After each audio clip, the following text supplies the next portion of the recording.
There you are. Having heard that speech, having heard some of what the governor said during this campaign season, sounded not just that he was running for governor of California, but that maybe he has higher aspirations. A lot of people have been talking about that. What do you think, based on what you're hearing? Yeah, I mean, based on what I'm hearing, based on what I've seen in terms of his level of activity and the messaging, it seems unsurprisingly that he has ambitions that go far beyond the state. In one way, it's a great thing as far as California and his experience here serving as a potential model of what could fly in the nation. But on the other hand, it's also a complicated endeavor in some ways because California is seen by non-Californians throughout the U.S.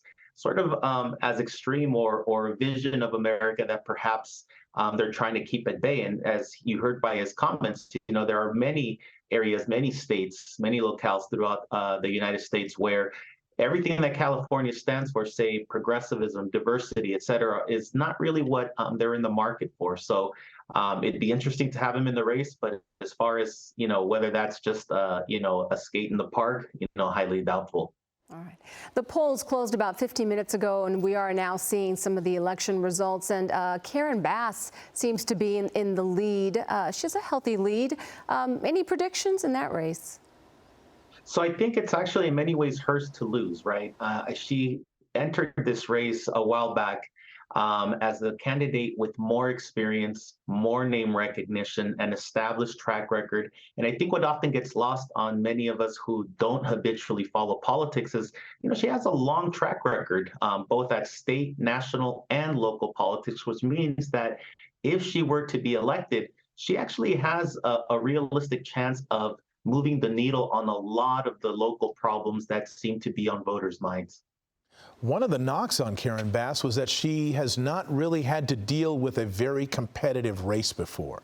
She's been at the district level, running in districts that were pretty safe. Once you're in, you're pretty much in, as opposed to something like this, where you've got an opponent in particular who's going to spend $100 million against you. You need to have all your ducks in a row, and there were some of the knock on her is that she really didn't. Yeah, so I mean, I think from the outside looking in, this seems like an atypical race for her.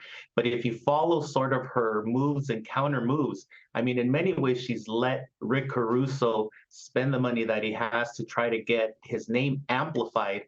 And I think she's rested primarily on her record, primarily on her name recognition. And then in the last few weeks, has really started to move aggressively to mobilize the people that she knows are already behind her, and then investing in trying to essentially convert new voters toward her governing agenda that she's proposing. All right. And in the race for LA County Sheriff, in your opinion, do you think the combativeness of the relationship between the sheriff and the LA Board of Supervisors will hurt him?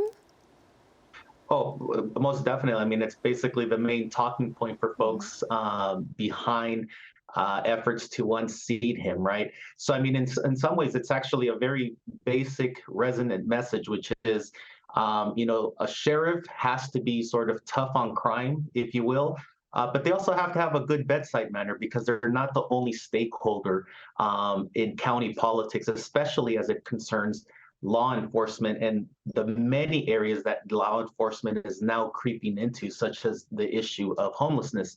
So, one way to think about it is that essentially the incumbent has the advantage in any race, and it's really up to them to lose it. And right now, it looks like it's going to unfold that way. All right, looking at the results as we have seen them thus far, does anything stand out real quickly? Anything standing out as a surprise to you? Anything making you go, Not really. I mean, I think it's pretty consistent with the expectations that many of these races were going to be quite close.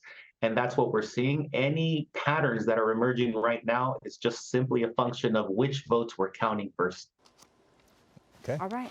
Efrén Pérez from UCLA, thank you so much for talking with us. We appreciate your time, Dr. Pérez.